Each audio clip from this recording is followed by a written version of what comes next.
morning, everyone. Hi, Marty. Hey, sweet boy. Hey, Stripey. Hi, here's food. Marty, here's food.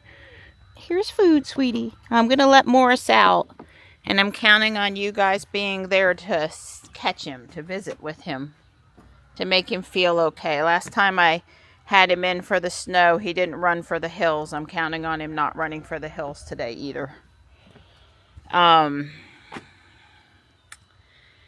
He's too upset to keep him confined any longer. He's obviously feeling better, and he's so stressed out in the bathroom that I can't see how that could possibly be good for healing.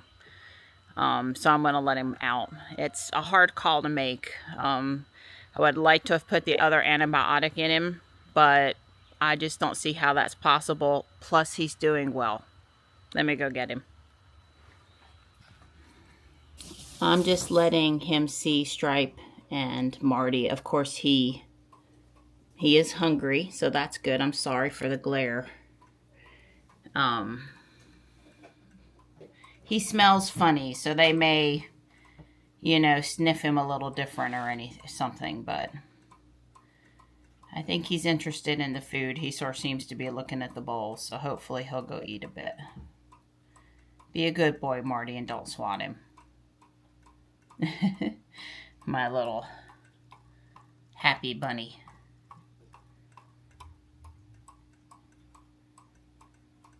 Okay, he's eating something. I'm really happy about that. All right. I'm going to just let them do his thing. I don't want to upset him right now. Morris is eating out back. I mean, he's really eating, so I'm pleased. If he wasn't feeling good, he wouldn't eat. We're going to go to the Sharon Harris Nuclear Plant Community Day today from 10 to 2. We'll probably get over there around 11. That's just got to be good enough. I see some swallowtail butterflies in the front yard. That's nice. You can see, Don took a picture yesterday, but you can see the bed out there with the other plants kind of, set around it. And after Don did all that work to mix in the mulch, I guess we had 6 bags down there, so I think he put in 4, which was plenty. What else? Supposed to cool off tomorrow, and we might get a shower. It will not touch the drought, but it could help the ferns and other things in the yard if we actually get the shower, so I'll take it. Take whatever rain we can get, whenever day they'll give it to us. we need the rain. Oh, and Kyle messaged me about testing the Cybertruck with Trek Drive and the light ship again tomorrow. And I said, we're free, sure, let me know where you want us. And I'm looking forward to that and, showing that light ship is working well with the Cybertruck. Well, Morris is energetic, drank water, ate food, let me brush him, hasn't run off, and acts like he wants to come back through the door, which I've offered him one time. Hi, you gonna come in? You're allowed in. You're allowed. Hi. Why are you restless? Hi. I can't leave it open forever. There's nighttime. Yeah. All right, we'll keep trying. So I asked Don which Tesla we were taking. Yeah. And tell us why you decided robot. Right. Decided robot. The Cybertruck is at like 63%, and from 11 till 4 it's discount, so it's over there charging. I've got the charge limit set to 80%. It's charging at 18 amps now, which is 10 miles an hour. So Kyle wants maybe to borrow it again tomorrow, so I wanted to get it charged up to at least 80%. Sure. And so to take advantage of the time discount period, I wanted to leave it plugged in and so it would charge. So it basically has a 5-hour window to charge up to 80%. Plus 2 more hours tonight. Plus 2 more hours tonight. From 1 to 3 a.m. Right. This is all going to change once we go to the new TOU EV rate. It'll be from 11 p.m. till 6 a.m. every day. And that's much easier to deal with. I like having the discount during the day, but not for charging the cars, because almost always we're out during that window, so we lose that window, so we end up with this 2 hours at night, in the middle of the night, from 1 to 3 a.m. is the only time is we reliably charge. And so I think we'll be happier on the EV time of use plan. Right. Well, we used to, before they changed the plan and made it not as good, the window used to be long at night. When I was going to downtown Raleigh, and we've talked a few times about how the current window would make it really hard to have kept Ruby charged up on discount, because only 2 hours at night's not enough to replenish what I drove during the day. And some days I was home for an hour or two in the middle of the day, but not always. But not always. It would have been a lot harder. It would have been very difficult. But that was after I stopped going to Raleigh every day, or twice a day. And they didn't really give us a choice. We didn't choose. We chose time of use, and that was back when it was from 1 a.m. till 6 a.m. So it was 5 hours a night, and we were able to keep it charged. So that was great. But we didn't decide, oh, well, we need this 11 a.m. till 4 p.m. That was Duke said, oh, we're changing the time of use. This is the new time of use periods. So that wasn't particularly helpful. But like Marianne said, that was after we quit driving. Right. And I'm just going to say, for today, going over to Sharon Harris, or Harris Plant Day, I went the wrong way when I zoomed in. I went to where we are instead of where we're going. I apologize. Anyway, we zoomed in because we know, where is it, Donnie?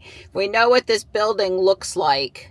Got to be close to it now. We know what this building looks like, and we found the building, and then still not quite there. Dang it. Isn't this fun? There's the building. Yes. We knew what the building looked like, and we were able to zoom in on the map and find it, and say go there. Right. So actually we went on this side, but that's close enough. That's close enough. That's right. To let FSD do its thing. That's we right. don't have 14.3 on any of the vehicles. Nope. Waiting on 14.3, and all right, let's go have a good time. Well, other than the fact that there feels like there's no space in the Y at all, how are you feeling driving the Y versus the Cybertruck today? Yeah, no, you're right. I feel cramped. I did feel the coziness. Let's call it coziness. Yeah. I noticed the coziness of the Y. But basically the noise and the ride's similar. Although I have to say, this Cybertruck, actually the ride's just a little bit smoother. I guess because of those big tires, or maybe the long wheelbase. I don't know. Or the drive-by-wire make an FSD. Yeah, they're maybe just happy together or something. Yeah, something like that. It's really not radically different. Not right. But yeah, I really, really am happy in the Cybertruck that this is not there. I just can't tell you. I always liked the old Model S that didn't have this here. And so, yeah. And I moved my seat a little bit back.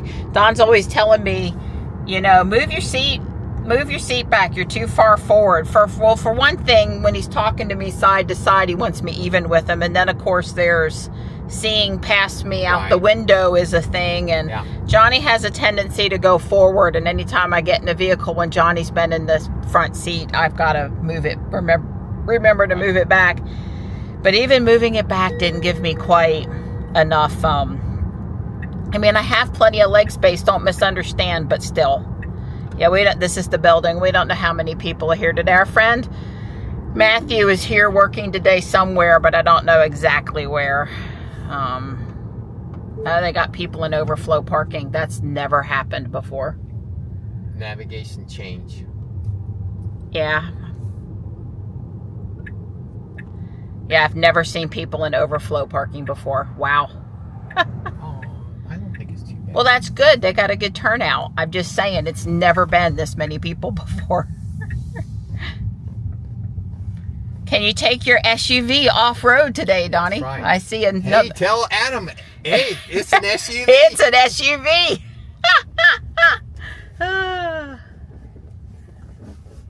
It's a Model 3. Good thing we didn't wash the car before we came. It's got a little pollen on it. It's a good thing we didn't wash. I don't see a bucket truck. You know, the one year Johnny got a lift in a bucket truck. That's right. Hey, it's an SUV. We climbed up that bank like it was nothing to it, whipped across this field and parked it right here. That's right, we sure did. Boston Dynamics way cool, seriously, but where's Optimus? Soon Optimus will be at events. It's not long, it's not long. We got here just in time to get on the air-conditioned bus and go tour the plant. There it is. We have anybody from Texas? cooling Wow, that's tower. the Cloud Factory. Woo!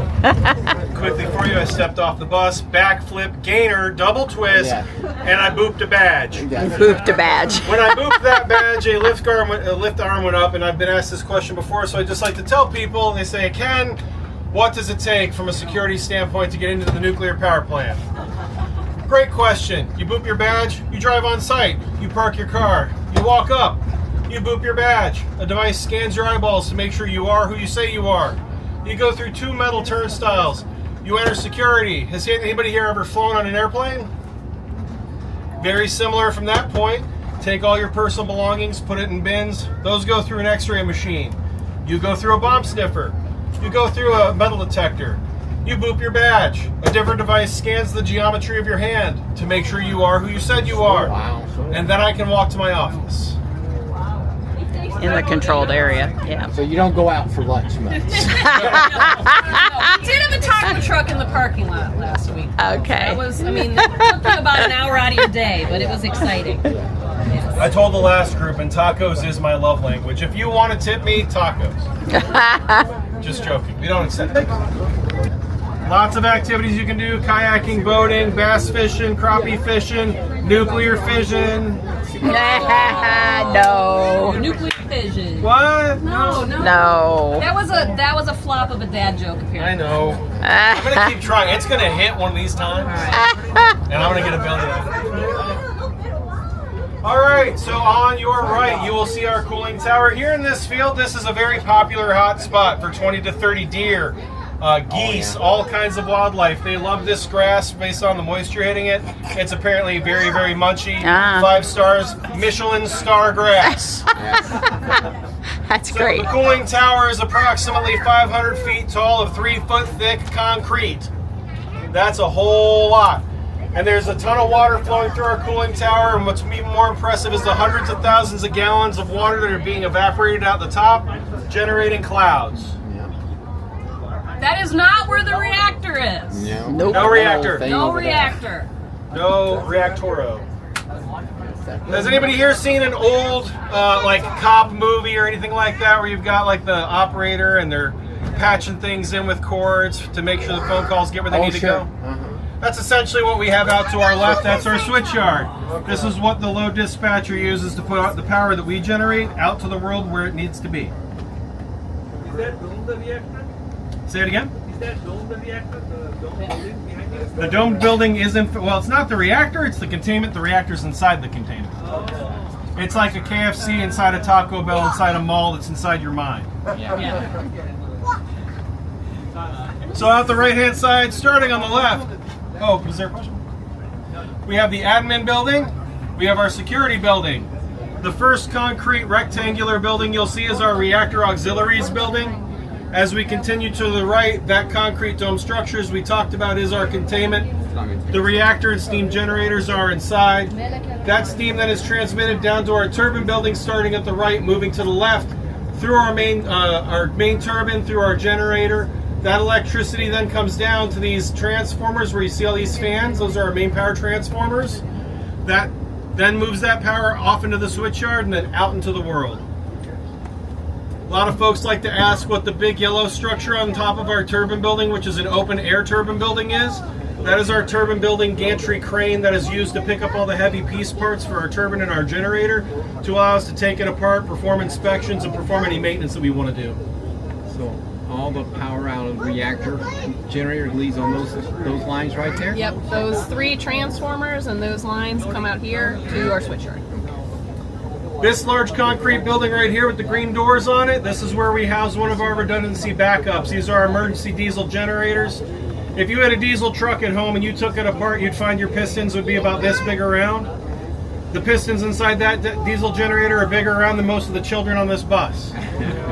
They are large, and that's there in the event that we were to lose off-site power. That's our emergency power if we were to need it. Sir. Why is there like a railroad over there? So, back whenever Harris was initially built, rail was used to bring a lot of the equipment in to construct the plant. We don't really use those railways anymore. They are left over from construction. No Thomas the Train engine on plant site. Darn. Darn. All right, here's the star of the show, folks. We're going to give you guys an opportunity. We'll step off the bus. You can get selfies with the cooling tower. Everybody likes to do that. Yeah. You can also get selfies with me. Nobody's taken me up on that yet. That's okay, though. It only hurt my feelings a little bit. And I'm done crying. I ran out of tears. So Aww. All right, so be safe as you step off the bus, just one at a time. Look where you're Oh, there it is. What everybody thinks is where the energy's made versus where the energy's actually made. They were clear with their description. Both of our bus tour guides today are employees, and they're funny, and they're knowledgeable, and they're awesome. Ken is retired, or was in the, did nuclear stuff in the Navy, and I think it's Carolyn. She has a degree in nuclear engineering. I think it's great to see a woman on the tour today showing her STEM skills and engineering skills and knowledge, and also both of them are just really comfortable public speaking, so it's making for a really fun bus ride tour today. Through any type of emergency conditions or abnormal conditions, and it culminates at the end of those 2 years with a 3-week exam from the government. Wow. Where you'll take, testing to operate plant equipment, to operate the reactor, as well as a written exam. Well, there's the dog.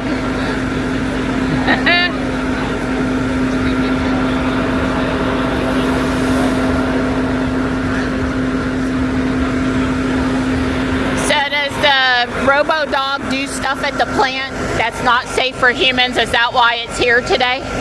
Yeah, it has a lot of different applications. We have thermal cameras to do thermal imaging of the plant. Okay. More importantly, we have an acoustic imager. An acoustic imager allows you to basically detect sound, Okay. like gas leakages, components grinding. So Spot can be able to detect that. Spot, I love it. So this is a working robot at the plant. Correct. Okay, that's great. Yeah, Awesome. If you go to my booth, there's an example over there Okay. where Spot is actually training. All right. Way cool. We have training facilities for Spot. We caught up with Matthew, and he's hopping on the next bus to give a tour. If we'd known, we'd have waited. But we enjoyed our tour very much, very much. So the question for the day is the guy with the machine gun in here this year? I think I already saw one. Oh, you did? I missed that. I'm sure the answer is yes, but keeping a low profile. So they have a little museum here, and they do school field trips. And they talk about how they keep the water tested and all of the environmental concerns. And this is what we want to know. So the American Wildlife Refuge is here today with some of their rescue birds. This is Bowie. He's a 5-year-old barn owl. Yeah, it's awesome. We've been to a couple of your events. Yeah. Yeah, before. It's awesome that with the work that you guys do to help the birds. It's great. Yeah. My husband and I are out there all the time picking up trash off the side of the road, trying to help the birds. It's so frustrating, the amount of trash. I just want to strangle people. Yeah. It is. It's the biggest problem we have is litter. Yep. Yeah, even I walk around South Park and they probably, I understand the whole, it attracts rodents and then they're attracted by the rodents thing, but It's so upsetting that people don't take more pride in their community and put their litter where it belongs. Well, even, I was reading about like apple cores and banana peels, and you think that those things are biodegradable, but they're not enough. Yeah, somebody keeps... They attract bugs, and the bugs attract things that eat bugs. Yeah. And that's what these guys eat. Okay. Yeah, even at South Park, somebody's been walking around throwing their orange peels down. Yeah. And I even pick up the orange peels. It's so frustrating. Why would you do that? Natural. Because you Yeah. think it's biodegradable. Well, it's still orange for like days and looks like... Yeah, anyway. Thank you for what you do for the birds. I follow you on Facebook, and we will visit you at some of your events. Yes. So this is Nemo, and that's Susie. What they do is they gather data for us, and they give us information on the structures that are inside. Just so whenever we do take the water out, there's more radiation, obviously, but then our workers are prepared for the conditions. It's pretty cool, very, very different. These ones, this guy, even though dog robot, they can climb stairs. I don't know if they showed you that outside, but it's like a horse trotting. It's the coolest thing ever. He did demo that. So, they have one at the Natural Science Center. This one doesn't look like a dog, but it's very cool and does obviously take pictures and stuff. I have a few pieces of uranium glass in my house. I tend to be a fan. Is that okay? Yes, it's fine. I'm sure you were going to say yes, but but you could tell me. Of course I am. I have to spread propaganda. So that it looks a little like that maybe. Yeah. So this is uranium glass right here. Okay, that's a beautiful piece. Look at that. I love it. So these smaller discs here, these are thorium glass. This one fluoresces just a little bit. Yeah. But they sell these as like these fake health benefits, like negative ions, like it blocks 5G and all that kind of stuff. I'm genuinely being serious. That's what it is. So I saw Radium Girls, a local high school play, just right around Christmas time, and they were talking about the girls painting on the old original watches and the health. But that's because they were unprotected and didn't know really what it was and thought it was a health thing, like you said. Yeah, it was marketed as a health benefit, but that's exactly what this is. This is one of those radium watches. So I have this flashlight in my purse for when I walk in the thrift store, so I can shine the light on stuff. People always asking me, "What are you doing?" And I'm like, I just want to see if it glows. I do. I want to find the good stuff. Yeah. But other certain uranium minerals will fluoresce, like that one right there. Totally cool. Yeah, and then this big one has some spots on it that illuminate as well. What's next? Okay. What's next? Very cool. But have you ever used a Geiger counter? I have not. Would you like to? Sure. Okay. So it's directional. It's looking for anything coming in this direction. This is kind of fragile right now, so be gentle with it. But there's something hidden under the paper. You'll know when you find it because the click rate will go up a lot faster. You can get a little bit closer. Okay. Maybe like an inch away from the paper. Hi. What's your name? Micah. All right, Micah. You like science stuff? All right, good. I think you found it. It didn't go up though. The meter's still on. I guess we don't want it to really go up. Like this. But the sound was telling me I hadn't found it though. You got it. Okay, I'm going to hand it back to you so we can go do the tour. Okay. We're signed up and we don't want to miss our turn, but thank you so much. I did turn around and walk into my first machine gun. He was a nice guy. Don't want to make him mad though. A bunch of mainframe geeks fixing to get super excited. I'll tag you back out, Ed.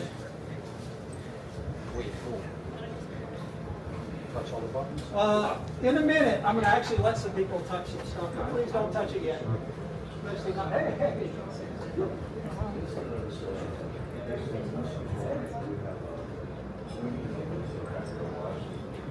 So cool. In the Navy for 10.5 years on a submarine. And then I came here in 2000, so 26 years ago. Started out as an auxiliary operator, worked all my way up through shift manager on shift. And then my wife that's over there, she's watching me now, so she said, you need to get off shift. This shift work for 30-something years is enough. So I came over here and now I teach. And I absolutely love it. I love what I do. Spend a lot of my time in this room. So this simulator is identical to the actual control room at the plant. So when operators come over here, they don't know, well, besides the fact that they drove here, right, they don't know they're at the simulator. The sounds, the look, the buttons, everything's exactly the same. So for instance, if we start a fan, we have speakers that start up the fan noise. If we have a steam leak, you can hear steam leaking out, it will make sounds for that. Okay? Alarms and everything looks the same. Except there's stuff spying on them. There's little speakers here that listens to every voice they have. We have cameras all over the place. That glass wall up there at the top, that's a booth where me and all my other instructors can sit and watch them. We record it and we can show them how to improve. But so a little bit about schooling here. I know some people were talking about the schooling. When they come here, they go for about 6 to 8 months of schooling right at the very beginning, and then they go to the plant for about another 1.5 years or so, and they qualify auxiliary operator. That lets them go out, operate valves, pumps, monitor equipment. There are eyes in the plant because the operators in the control room, there's 5 of them, I'll talk about them here in just a second, they don't have that visual. So the operators have to call in, hey, this fan, I can smell it. It's starting to smell funny. They have that view out there. When they feel that they're ready, they go to license class, which is about 4 years of school and a 1.5 year block. Jam it in. So that's these 2 positions right here. These 2 gentlemen right here are our 2 reactor operators of the day. This one is, we call them, this one the reactor operator, and this is our balance of the plant. Okay, so this one operates everything from here all the way around, and this one operates everything from here all the way down to the end. So, I know we do have some nuclear power experience in the back here, but those that don't, how many of you have done the tour so far? The plant tour in the bus? So quite a few of you. All right, so basics for how nuclear power works. Basics, okay? So that big cooling tower that you can see as you're driving down US 1, does anybody have any idea what that is? First cloud maker. What's it just that? Makes clouds. Makes clouds, it's a cloud maker. That's right. So, is it filled with water? You think it's filled with water? Yeah. It's actually not. So it's a tube. That's all it is. What we do is use it to cool water. How we do that is, it comes up into that cooling tower, only about 20% of the way up, 15% up, and it sprays out. And when it gets to that small molecules, a lot of the heat comes off and flashes to steam and goes out the top. Think of your pot, right? If you put some water on top of a stove to boil, that steam starts coming out the top. Now what's making that steam? Heat through that water. But you have to keep adding water because eventually that'll run out. So that's where we take it from the lake.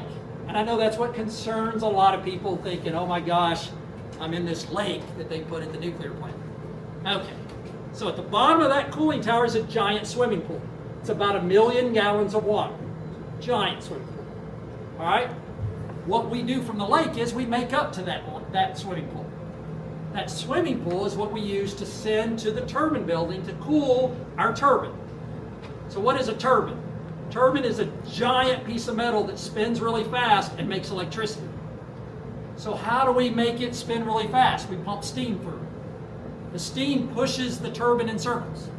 Well, we have to cool that steam back down, and that's what you see coming out the cooling tower. So that water goes through the steam that's spinning the turbine, goes out to that cooling tower, sprays out about 8,000 gallons a minute, goes out the top of that cooling tower that we're adding to the clouds.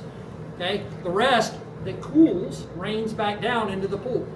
And then we make back up from the lake. All right, so we got the turbine. It's spinning, it's making electricity, we're good. Too bad we have to have the rest of it to make that steam happen. But to make steam happen, the basics is we just need to heat the water. So how do we heat the water? Fuel. So our fuel is really just heaters. So fission happens, and when these molecules bounce around in there, they heat the water up. It's actually very simple. We pump water through these giant things called steam generators. Think of them as pots of water on your stove. Instead of having heating coils, we have tubes of water that run through it that heat that water up and cause it to steam. So steam comes off that steam generator, goes down and turns the turbine. And that's it. Now, of course, we need a lot of support systems to make this happen, from oil, for lubrications, pumps to pump water, monitoring systems, and a lot of stuff like that. But that's really the basic it. right? When everybody's worried about nuclear power, it's really these little fuel pellets that get hot when they have fission and make heat. Now what we do to shut them back down when we want them to take away that heat is we have control rods. If you look in the back of the control room, there's a black panel with red dots on the top, red little lights that Mike's pointing at now. So those are all of our control rods that are sitting up at the top of the core. They are waiting for somebody to tell it, shut down. And in a second, we can take power away, turn off the heat. Now, is it really all gone? No, that's what operators are here for. But it takes away 99.9999% of that heat gone. The fission's almost completely gone, and then we take control of the plant after that. But the plant will do it itself. It'll be safe, it'll do what it needs to do. But if an operator needs to, they can operate this switch, and in 1 second, the power's from 100% to less than 1% in 1 second. Yes? How often does an operator have to do that? That's a great question. Every group has asked that. So the good news is, our plant specifically, the last time we've had to do that is 2024. Now 2024, the only reason why we did it is because a transformer that supplies power had a short in one of the wires and caught fire, and we had to replace that generator. So what we did is we shut the plant down, stabilized everything out, replaced the generator, started right back up. So plants have gotten so much better because each one of these little valves used to, we would start having problems with it and it would cause fluctuation. We'd have to shut back down and fix the component. Because all these pumps and everything, think of everything in your house having to run 24/7 for a year and a half straight. Every year and a half, we shut it all down, we change out a third of the fuel, put it back in, and then we start it back up. And we can run another 18 months. Plants are getting better and better and better. Okay? All right. Now, one thing I'm going to do, so I'm going to allow, you know the steam generators I was talking about making steam? Pots on top of your stove? Well, I need someone to be in charge of controlling level in these. Because what happens is, absolutely, you could be one of them.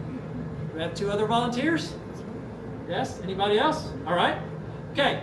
So you 3, if y'all want to come up here, we have 2 giant pumps. And when I say pumps, your job is to operate and turn all 3 of these to manual.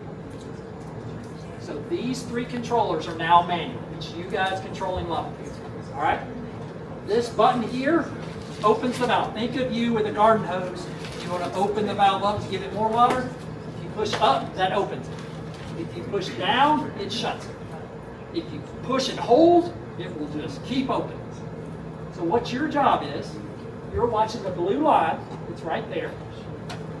This blue line right here. And you want to keep it between this line and this line. I'll tell you, when I turn off the pump, you're going to see it go up for just a second, and then it'll start dropping. So you will need to sit there and push up on it to get the valve to open. Okay? It's right now, you want that line to be in between those 2. This arrow will point with how much feed you got. So all you need to do is push this button to open it whenever you think you need to. Okay? You do the same for green. So you're looking at the green line and you're looking at red. Okay? So we have 3 steam generators that they're trying to maintain level in. And normally these all do it themselves. We don't have to do anything. But if one goes awry, an operator has to step up here and take control. All right? Is this the ground? That is correct. This is open and this is closed. Correct. And what's the first one? That one puts it in automatic. You wanted it to take control for you. All right? Mike, are you ready to turn on the main feed pump? All right, so who's the other one that volunteered? You volunteered. So come on up here for a second. If they can't get, if water level drops all the way down to 40%, so if these numbers go to 40, I want you to trip this reactor. And what you do, I can turn it a little bit, you turn it this way to get that to point towards you. Okay? So push it that way. All right? You ready? All right, so Mike's going to trip off the pump. Now you got alarms on. Horns on. If I don't, I can turn it back on. I'll want one. There you go. All right. You ready? Silence it first. I got it. I'm ready to trip when you are. Go ahead. All right, so now you're going to see water level go up at first, and then it will start dropping. So what you hear is the control rods are automatically inserting because it says, hey, you know what? We got power up here. Thinking you having your pot too high and you don't have enough water left in there. What can you do? Turn the pot down. Same here. Rods start inserting. The turbine starts lowering power. And all this is happening automatically. Now, once your red light is lit on the button you're pushing, it's all she's got. It's full open. Okay? So you can see they're actually doing a really good job. They're keeping water level up. Video games. Video games. Now, one thing a little hidden that I will tell you is, at this power, one pump's not enough. We're going to find that out. They're losing ground here.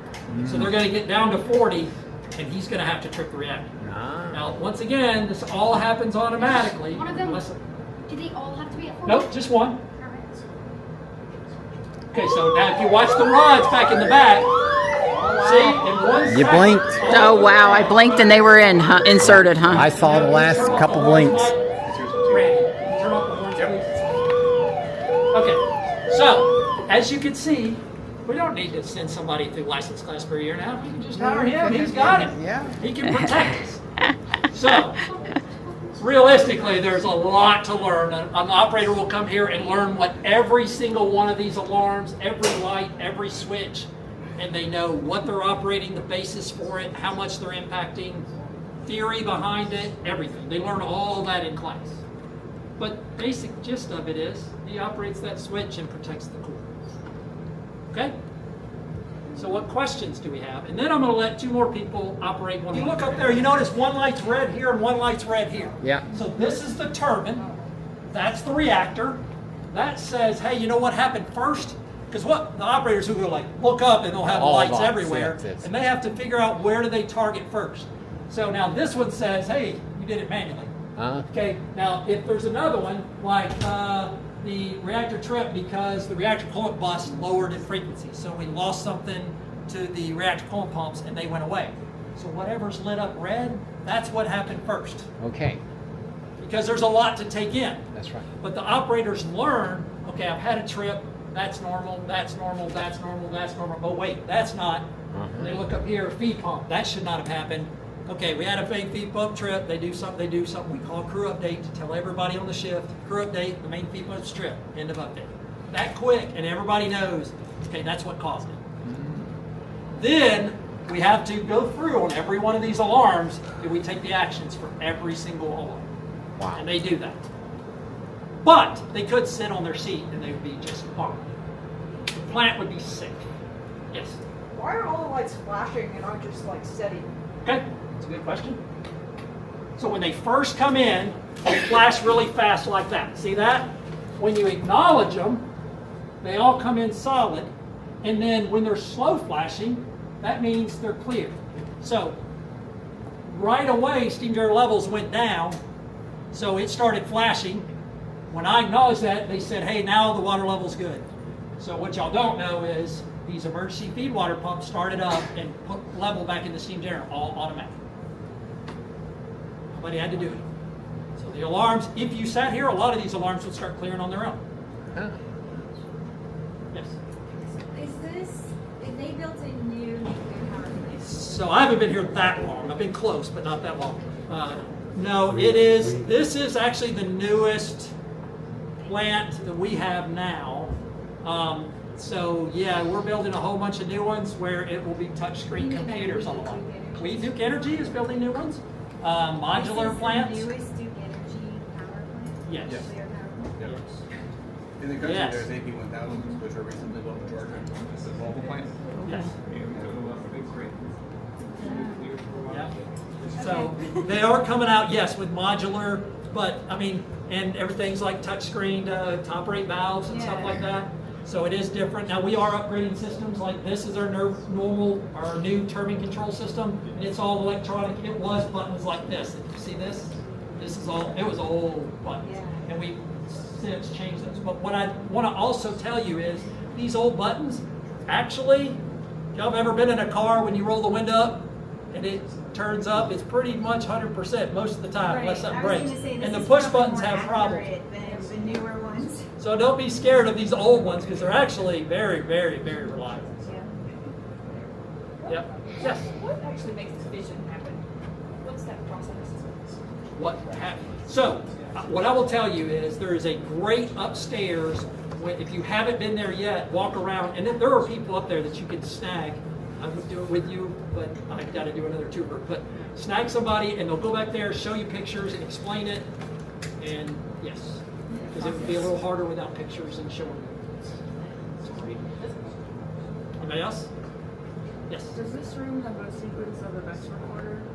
Like, is it like a teletyper or electronic? No, I know exactly what you're referring to, but yes, we definitely have things that, we have everything from visual video recording, sound video recording. We have thing that records every one of these indicators and has, but it's all digital, it looks like that. Okay, I was wondering if it was like an actual teletyper. No, it's not. Like a black box in an airplane. We got past that. We are past that. Anything else? All right, well, thank you all very much for coming. I appreciate it. And hopefully we help close some gaps on nuclear power at least. So I accidentally cut off Don's question, but he asked, with all of that going on up there, how do you know what to prioritize? And of course he asked that question because Don doesn't multitask. He wants somebody to tell him, this is the thing I need to do first. I know I've been doing that for over 30 years, but yeah. She's good at that. On the way out, one of the tour guides said that was a great question. Logging the indications, and then also they're doing the switch manipulations to actually control the plant. These operators have gone through what we call license class. Yep, come on in, Bill. Have gone through license class one time. So license class is a 12 to 18 month intensive training program. Who's in school right now? Raise your hand if you're in school. Who's in school? All right, you like school? What do you think? You like school? A little bit. What have you got paid to go to school? I love school. That'd be cooler? That'd be a lot cooler, right? Right, so our license operators, they're getting paid to come and get trained on how to operate this plant. So they take a year and a half to go through that program where they're getting classroom training, simulator training, as well as on-the-job training to be able to understand how to operate this plant correctly. They then have to sit for a test. That test is, let's see, what's the longest test anybody's ever taken? Longest time? 3 hours. 3 hours is a long test. Anybody longer than 3 hours? Anybody longer than three? Three's long enough, yep. All right, so when I took my license exam for my senior reactor operator's license, it took me 10 hours. 10-hour exam, and then that's followed by a simulator exam individually and as a crew, and then job performance measures over the plant. That whole exam is administered by the Nuclear Regulatory Commission, a federal agency that oversees and regulates the commercial nuclear industry. They are then the ones who give you the license to operate the facility. So those are the two operators down here. They've gone through license class once. And then there's 3 desks up there of senior reactor operators. Those senior reactor operators have then gone through that license class another time, getting paid more to learn. Yeah, awesome. And so the roles up there in the center, we've got the control room supervisor. The control room supervisor is the one who's directing operations on a day-to-day basis when we're at 100% power. But then also if we got into any kind of event procedures, the control room supervisor is the one who directs the board operators for the manipulations they make, the procedure pathways they go through, etc. The shift technical advisor is the overall independent oversight for the crew. They challenge the crew on, hey, are we doing the right thing, etc. And then the shift manager and the other desk, they're the overall oversight for the crew and the interface with the rest of the facility as far as the needs to operate the plant safely. All right, so we've got a lot of 5 positions in the control room responsible for this operation. All right, any questions on that initial training check? Once they finish up with that training, they then come back, and we're fortunate enough to have one of our shift managers with us today. So Noah White is that shift manager, so he sits in that back chair. Very intelligent, great leadership. They then come back. Noah, how often do you come to training? Every 5 weeks. Every 5 weeks. 5 weeks. Training for a week. So 20% of the licensed operator's time is back in training, going back over systems review in the classroom, but then also we put them on the simulator. And I'm a continuing training instructor. We're able to come up with any number of scenarios to challenge the operators, to push them to use different event procedures that they won't see online, normally online, and then also to test that crew dynamic as far as how do they work as a team to be able to stabilize, monitor, and control the plant. So they come back during all that time. Because really the plant, they should just stay at 100% power, should be fairly calm. We put them through the rigor and training. That way they're ready in the event of anything occurring over at the plant. They know how to respond, and it's fairly textbook for them to be able to walk through. Keep the plant safe. And keeping the plant safe keeps our community safe, right? So, good deal. So any questions on the kind of operator pipeline and or training that they go through? Yeah. Looks like a lot of mechanical stuff. How much training on like cyber warfare type stuff goes on? Great question. Okay, so right, this looks fair, and even more so in the action control when it's actually the physical switches. It's kind of vintage, we'll say, to give it a nice name, right? Because we have to think so Harris came online in 1987, so it was built in late 70s, 80s timeframe. Design was even earlier than that. So a lot of it is that older technology. That's not taking advantage of newer technologies we have, but also it's inherently fairly cyber bulletproof. It's in a silo. You can't hack into mechanical switches, etc. So in that regard, it's a benefit for us. That being said, we recognize the new technologies out there, and we work to integrate those through modifications to the plant to do that. When they have those newer modifications, they go through a very detailed process as far as evaluating cybersecurity and vulnerabilities there as well. So, yeah. Do the nuclear plant makes the clouds? Does it make the clouds? Great question. Yes. When you did the tour, driving tour? Yeah. Okay, and you saw that big cloud maker?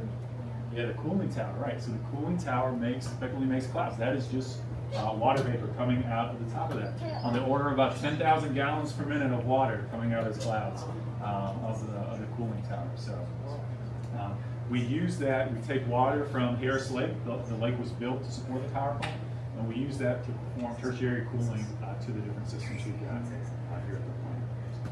Other questions? On the big simulator, right? So we said as a training instructor, I'm able to put in any number of different failures and put them in combinations, etc., into the plan. So what we can do that, and/or we can do a little exercise I like to call pick a switch, and we can let people choose some switches, and we'll kind of try to anticipate what's going to happen. Does that sound good? So who would like to pick a switch? Raise your hand. All right, you would like to pick a switch? All right, if you want to pick a switch, come up here. Come up here. All right, kids, adults, if you're curious, whatever. All right, but if you want to pick a switch, come on up here. All right, cool. So what we're going to do is we're going to let each of you, you're not going to touch anything here, but each of you can go look somewhere on the board and find a switch that you think looks cool, like it'd be cool to turn. All right, so take a couple minutes here, go find, don't touch anything just yet. Find the switch. If that's the switch. So yeah, that won't really do anything for you. So yeah, if you want to find a switch, if you want whoever your team is that you came with to help you out, feel free, but go have a switch picked out. Y'all want to pick one? You got one of the biggest? One of the little things you think. Okay, all right, so you touch it. All right, take a minute. Okay, you can do that. Okay, hang out there. This. All right, you're going to do that one too? Okay. All right, let's see. So hang out for just a second. All right, you finish? There you go. All right, you got it. And then it's just got a stroke. So you are shutting a valve right now that's a suction to one of our safety-related pumps. Oh, man. Oh, okay. All That's right. kind of weird. Oh, okay, and there's our group 2 off normal, okay? All right, good. All right, so we anticipated that, so anytime we operate something, we should be able to anticipate what's going to happen and go from there, but we'll see if y'all get me or not. So we got that one, good job. So what you've done is this pump now has no suction to it, so we'll hope that nothing happens that needs that pump, otherwise it's just going to burn up. Doesn't have any noise. But good job. You got an alarm in for us? Cool deal. All right, we're going to wait on yours. All right, and you wanted to turn one too, right? Okay, so if you turn that switch and turn the bottom that way, it's going to go to RHT. What you can see, this blue line is going to start to go down, okay? All right, so go ahead and turn that. There you go. Okay, so what you're doing is you're diverting our letdown flow current. We've got about 105 gallons per minute of letdown flow. Instead of, oh, no, you're good, just leave it over there. There you go. The valve's getting confused. All right, so you're diverting that flow. So instead of coming back to this tank, you're actually diverting to a different tank that we're not watching up here. So that level's going down. And if you watch that, once that gets to 20%, we're going to see some red lights over here, and that's going to start clicking, okay? So we'll keep an eye out for that. All right, what did you want to do? It's fun how they involve the kids in the demonstration. Anybody know what control rods do here at a nuclear plant? Yeah, they control the fission, right? So, right, if we put right now we've got the rods mostly all the way out because we're at 100% power. So what we'll do is we'll let you insert those rods a little bit. Yeah, so I want to understand why we have the glass top simulator, which does not look just like the one in the power plant, and then we have the legacy vintage classic simulator. Why do both of them exist in this building for training? Great question. All right, so as far as why do both different kind of little versions of the simulator exist? So I'll say the plant response on both is exactly the same. If we had done the same switch manipulations, etc. over there, the actual plant response, the computer that's running this, is the exact same. So operationally they work the same. It's just this is an additional tool. We got this actually when we changed our turbine control systems. We installed this glass top simulator as a means to, we were able to install, we had to train the operators on that new system before it was installed in the plant. But we had to maintain their current training based on the current plant design, so we couldn't train on something that hadn't been put in yet. Okay. So a little nuance there. So we had this glass top installed as well to provide an ability to train on the modification before putting that modification on the main simulator before it was actually in it. Okay, and we saw that screen when we were in the other simulator, so yeah, I know what you're saying. So then in it as well, that provides us some flexibility scheduling-wise between the initial license training and the continuing operating training, supports community outreach events like school groups and stuff coming through as well. This actually has a projector that comes down over there. So actually this past training segment, I had a classroom lesson where we went through slides, and then after we went through those, we were able to automatically apply what we learned and kind of do so on the glass top. It's a little more dynamic learning style there versus just going in and doing a scenario. But all the switches in here are in the exact same spot as they are in the other room. They're just... It's just on the panel versus physical touch. Okay, thank you. Any kind of examinations we do will be on the main simulator. Okay, thank you. So if you get certified here, licensed here, you'd have to go, if you went to another plant, you'd have to go through some type of a yes, process. Sir. Yep, exactly. Right, you would then go back through license class and examine on that unit. Right, so this is like aircraft. You get qualified on this one, and then if you go to another type of equipment, you got to get qualified. Exactly. Right now, that experience, that knowledge you've got, there's going to be a lot of similarities in procedures, plant response, so that'll definitely benefit you. But yeah, it'll be a whole other process to go through and analysis then. Yep. I covered the fuel rod assembly the last time we were in this building, but there's what it is, and I think that's real size and everything, so not super huge. So I made a joke coming up the stairwell from down below that when the plant was under construction, that we were in the simulator that simulates the simulator. And they have a little museum. Like I said, they do school field trips here.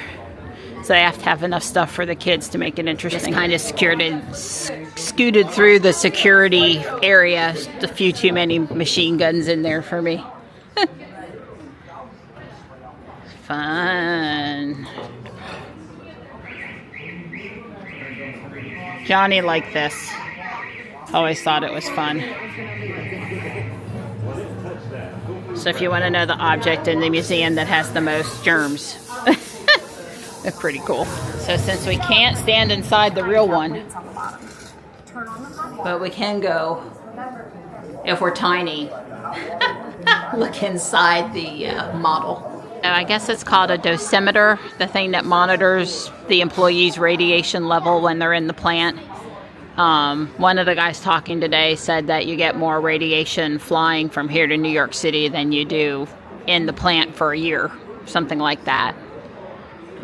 So I'm not in the worried category, but it's nice to hear that they explain some of that too. And here's the emergency map and the display talking about the sirens and all of that stuff. I can't get close to it, or you can sort of see, I guess, Fuquay's in that lower quadrant over there. The evacuation zone encompasses parts of Wake, Harnett, and Chatham counties. And some of the emergency management folks from Chatham and Harnett and Wake are all here. If you wanted to know, evacuation usually means either north or south on US 1, depending on which way the wind is blowing that day. And I would say most of the time it would be blowing southeast. So you want to go not in the direction of where the wind is sending it, right? It's you go in reverse to where you're going to go the prevailing upwind. wind. You want to go upwind. So you would not go toward South Carolina. Probably we would go northwest versus southeast. Yep, towards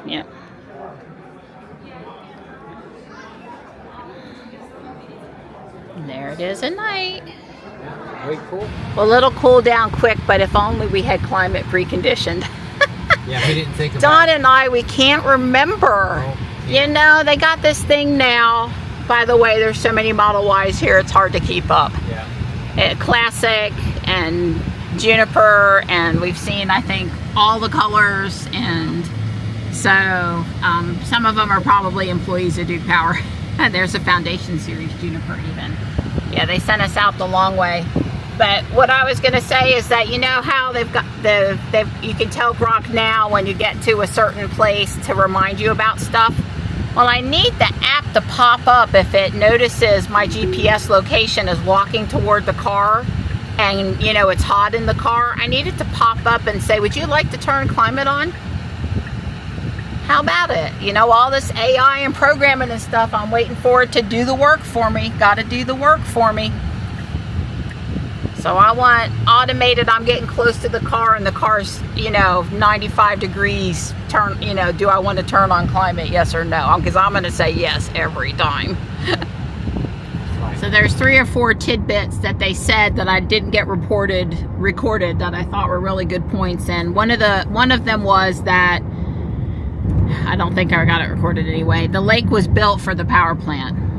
And the lake was built to provide appropriate backups for 4 reactors. And also, you know, they're asking for a review about adding a reactor at this plant again. And she said it would move on to the next process or not within 12 months. That was Caroline. I don't remember exactly what, you know, how it was phrased, but she implied that, you know, within 12 months we would know if they were continuing to work the procedures for approvals for getting another reactor in there. But she did sound very confident that, you know, we had just received a 20-year extension, and she expected another 20-year extension to be no big deal. Yeah. That was the way she said it. That wasn't the word she used. So it would go all the way up to 80 years of service. I think that's how she phrased it. So, barring any, you know, serious problems. Another thing that was said that I think I missed recording was the rebar inside the cooling tower and the reinforced concrete and all that stuff. It's basically meant to withstand a direct hit by a large airplane. 747, and basically not look like much happened to it. So the cooling tower, besides functionality and all of the things that it does, it's extremely terrorist resistant, I guess, or natural disaster or disaster resistant. So that was good. Right. Well, when they designed the cooling tower back in the 70s, they didn't think about terrorists flying an airplane, and they were thinking that it's possible that a plane crashes, you know, falls out of the sky and hits the cooling tower. What would happen? And so they designed the cooling tower, the containment building dome to withstand that. And then, of course, 9/11 comes along, and you know, terrorists are flying airplanes into buildings. So I guess it's not too far-fetched. It wasn't too far-fetched. Yeah. And the thing is, she said, you were exactly right. The 20-year extension starts this fall. She said they've got the 20-year extension, but the 20 years, the part that she added starts this year, later this year, the 20 years. So we're still under the original 40-year. Right, 1987 is when the plant opened, and unfortunately, that makes me feel old that it's been 40 years, yes. Yeah, and so the 20 years is starting.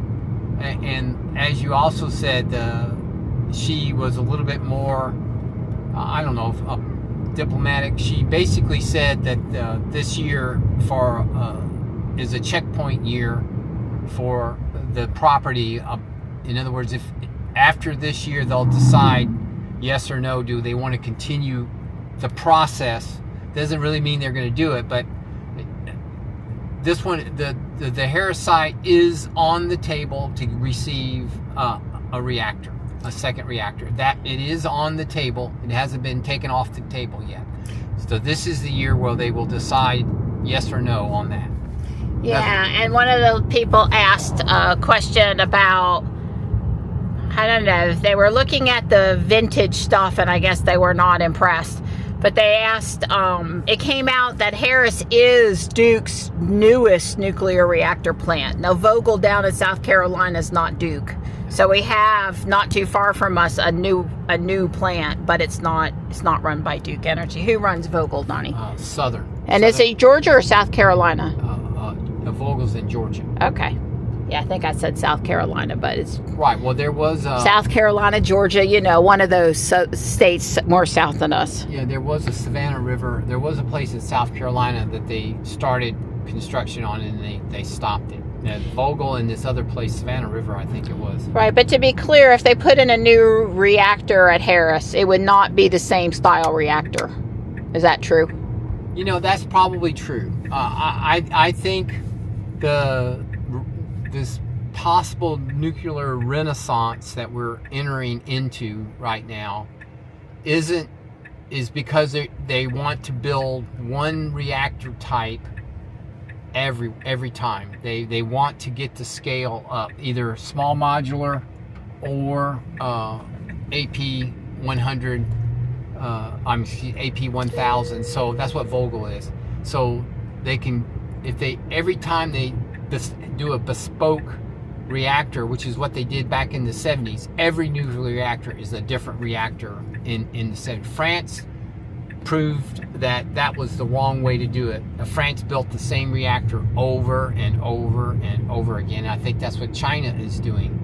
The same thing. They're doing the CP 1000, which is a variation on the AP 1000. So I don't know. I am actually pro larger nuclear versus the modular.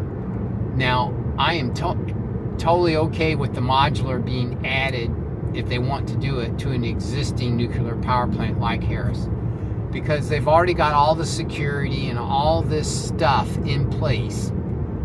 So adding a small reactor isn't a big deal. But really, the right answer to me would be to add, like you said, a big reactor, an AP 1000, because you got to have the same security. You got to have everything done. You know, people don't really acknowledge, well, it's only, I'm going to throw a number out, 10 pounds of uranium versus 100 pounds of uranium. It doesn't matter. It's radioactive. I don't care. I don't want it. So if you're going to build it, you might as well build a big one, in my opinion. I totally get that a place that does not have any nuclear reactor, possibly the small modular might be easier to get because of the capital outlay wouldn't be as much. But if you've already got an approved site and you've got all that infrastructure, you know, it's almost a waste to use some of it on the small modular reactor. Might as well go on and build a big one. But that's just my opinion. Right. Well, one could argue, I think, that we're wasting taxpayer money out at Harris because we have the lake that's meant to support 4, and we have the land that's meant to support 4, and we have, you know, all of this stuff in place that's meant to support 4, and we have 1 out there. That's so right. It's sort of a waste. And we could use it. Right, we could absolutely use it. They could build all 4 and it wouldn't be an issue. Yeah, I didn't exactly, when we were talking to Caroline, catch exactly what she said, but there's some part of Duke's process right now for energy generation that's down for maintenance, or down to an issue. So Harris being running right now is really crucial to Duke meeting everybody's energy need. That's my words, not hers. She just said something was down, and you're darn tootin' we're using everything coming out of Harris right now. I think that was the sentiment of what she said. Well, they tend to do maintenance, scheduled maintenance, in the fall and in the spring, and this is technically the spring. I know we think it's really hot. Summer. It feels like summer today. But they tend to do it those, because the demand typically is less, and also to some extent, other than the tornado threat in the spring, it's less weather dependent. In other words, they'll be able to get more done. Because this, you know, if you're trying to do something right now, construct something, man, you're going gangbusters because there's no rain, there's nothing to slow you up, and so you're going wide open right now to build stuff. Anyway, I just, you know, whatever they do, even if they get a small modular reactor, I'm going to throw it. It's going to be a minimum of 5 years before anything significant happens. It is probably going to be 10 years before it makes the first kilowatt of electricity. So it's a slow process. So that's another reason why I say, if you're going to go through a 10-year process, do a 12-year process and build one 4 times bigger. It's really, but it's all this emotion, these people. But I get it. The capital cost of a AP1000 is significantly more riskier than a modular. People somehow say, oh, well, we could put a small one in for $3 or $4 billion, and the big one, you know, it could cost $15-20 billion. So I get it, that capital cost, because if you start down that process and you sunk $10-15 billion in your plant, and then some politician gets elected and says, no, you're going to shut it all down, then you just lost $15 billion bucks. But whereas if you do a small one and you got $3 billion in it, and then some politician gets elected and shuts it all down, then you say, well, I'm only out $3 billion bucks. So you know, neither one of those are good. But you know, from a risk point of view, the large plant is very risky because it takes longer, and that gives people more opportunity to interfere. Well, we're home, and there's Morris and Marty. We were in the garage removing support off a project, and I thought I heard a meow by the door.